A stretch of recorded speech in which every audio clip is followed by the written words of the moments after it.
क्या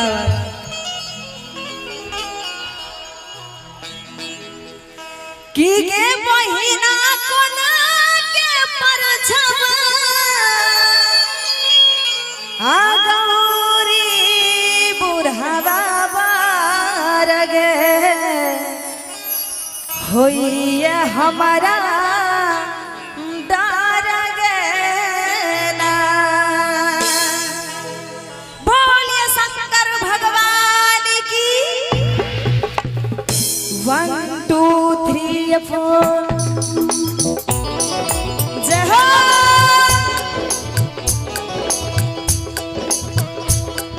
ताली हो जाए भगवान भोले के लिए।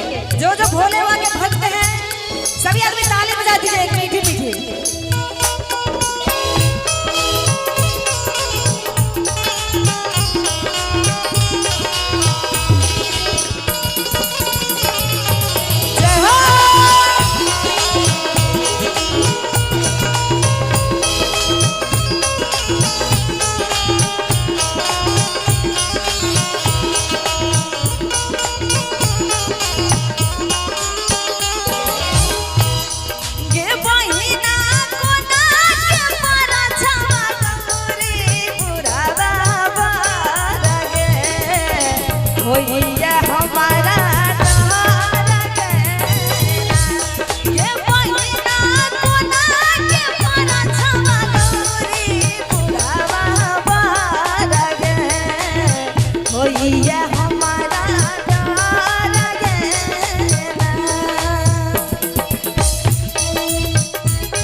और कहती है मैना मैया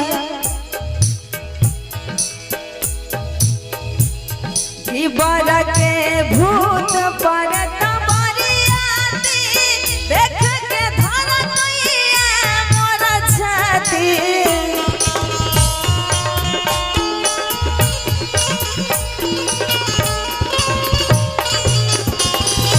बड़ा के भूत पर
जब हमारे भोले बाबा बाराती लेके आते हैं राजा दक्ष राज के द्वार पे तो हमारे सखी सहेली जब मंगल गाती है बड़ा ही प्यारा भाव में और कहती है भगवान भोले को देख